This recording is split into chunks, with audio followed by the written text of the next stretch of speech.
Hi, my name is Kara Lindstrom. I am a rising junior studying mechanical engineering with a minor in computer science. On our RoboSub team, I am the head of the mechanical subteam, and I will be talking about the configuration of the thrusters. Hi, my name is Muthu Aravoli. I'm a rising senior here at Duke studying electrical and computer engineering. I'm the electronics team lead here at the Duke Robotics Club, and because of this, I worked on designing the electronics behind our propulsion control system. Hi, I'm Nick Chakraborty. I'm a rising junior here at Duke studying computer engineering and physics. I'm co-president of our robotics team, and I helped develop our propulsion controls algorithm and software. Our propulsion system has three main aspects: the mechanical design and placement of the thrusters, the Arduino microcontroller, and the controls algorithm, which allocates power to the thrusters to get from point A to point B. We will explain each part of the propulsion system in detail. First up, the mechanical design. The basis of our design was a wide, flat frame with 8 thrusters mounted to it. 4 vertical thrusters on 2 opposite sides of the robot, attached to the legs of the robot, and a horizontal thruster on each corner. Additionally, we went for a multi-capsule design to better distribute weight and even out the load each thruster would have to propel. So we have our main electronics capsule, we have our pneumatics capsule, and under here we have our battery capsule. Next up, the Arduino system design. In order to connect the physical thrusters with our higher level controls code, and to actually power the thrusters, we use an Arduino connected to a multiplexer connected to our multiple ESCs. We use the ROS serial package, which allows us to write C-like ROS code on the Arduino itself to input data from our control system, which uses ROS for communication. Since the Arduino Nano doesn't have enough pins to control all the thrusters, we use a PWM multiplexer, which is connected over I2C, to actually distribute the PWM signals used to control the ESCs. The ESCs are then connected to the thrusters, which are outside the capsule using CCON pizza connectors.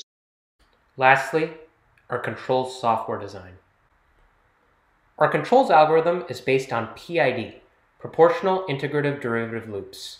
When our task planning code tells us we need to go to a certain point, our PID loops allocate power to the thrusters by calculating whether we are on course to reach that point using our sensor data. If we are off course, our PID loops automatically tell the Arduino to adjust. In this way, our robot control is reliable and fully autonomous. Movement in 6 degrees of freedom is required for the AUV at competition. The entire purpose of our propulsion system is to allow our task planning software team to direct the robot to any desired position or maintain a desired velocity without having to worry about the nitty-gritty implementation details. We will first discuss the rationales for design across each propulsion subteam. Let's start with the mechanical design. For our choice in thruster, we went for the standard blue Robotics T200 thruster because they are very cost effective and we have past experience in using them. For their placement, we put them on the edges of a wide square frame in order to maximize the amount of torque that could be applied for barrel rolls and rotation in all directions.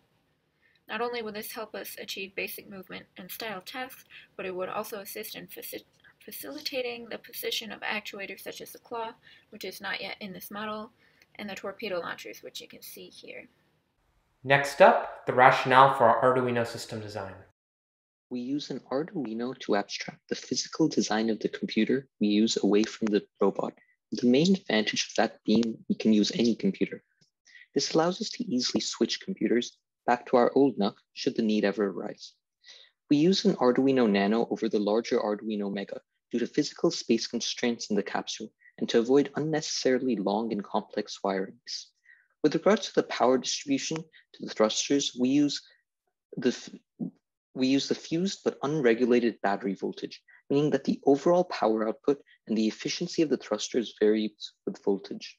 This causes no problems, however, since our higher level controls algorithm provides us with relative thruster power and not absolute thruster power. Due to this, we save space in the capsule by not using large high-powered DC-DC converters for the thrusters. Finally, the rationale for our controls software system design. As detailed before, our controls algorithm uses PID, proportional integral derivative loops. These loops are the industry standard, and they're by far the best option because they provide the most flexibility. PID is a feedback loop. It continuously minimizes an error value that measures the difference between a desired set point and where the robot currently is. This feedback process is going to work no matter where we place the thrusters, hence the flexibility of PID. We can adapt the same process to velocity control as well, and that can be useful for tasks like the barrel roll, which just require yaw velocity. We improved our existing PID this year by introducing nested position velocity PID loops. This makes our control system very resilient. Currents and disturbances in the water, which were problems before, no longer throw us off course, as the inner velocity loop, which runs at a very high frequency, will immediately correct the thrusters. We will now discuss our specific competition strategy for propulsion control, assigning confidence ratings to each task. The gate task is required, and our robot propulsion is very equipped to steer us through, from a mechanical, Arduino, and control standpoint. Our confidence rating is 5 out of 5, and we can also get some barrel roll style points. We're similarly confident about the buoy task. It should be no problem to bump the buoys with our control system, so 5 out of 5 confidence score there. The bins task is slightly more difficult. We're concerned about drift in our controls algorithm when positioning our robot over the bin. Regardless, we still have a confidence score of 4 out of 5. With some PID tuning on site, we should be fine. Similar story for the torpedo task. We give it a confidence score of 4 out of 5, since we'll still need to do some PID tuning on site to make sure everything works. We're confident in our ability to follow the task markers so that our robot will not get lost. Task markers are things like the lines and the pingers. The only very difficult task for us is the octagon task. The propulsion is hard. It'll need to be very accurate to guide the claw toward the bottles. There are other difficult factors outside of propulsion as well, like refining the claw mechanism itself and planning the task in software. It's too complex for this year. Our confidence score for the octagon is 1 out of 5. We would not attempt it in in-person competition. Given the online nature of the school year, most of the propulsion testing was done in a custom virtual environment that we put together. The virtual environment simulates a multitude of physical factors, such as buoyancy and water currents. We created a URDF model of our new frame design, and we formulated models of the various tasks, like the gate, for example. The visual part runs in a program called Propulsion, but all of the background math runs in Python, making our simulation very flexible. We first tested the mechanical frame and thruster placements in simulation, and we found that the robot achieved 6 degrees of freedom without much trouble. Then we tested the controls algorithm in simulation. Our main victory was validating the new nested PID loop's ability to move the robot to a desired position or a velocity set point. Our robot rarely overshot the mark when it came to attaining a given set point.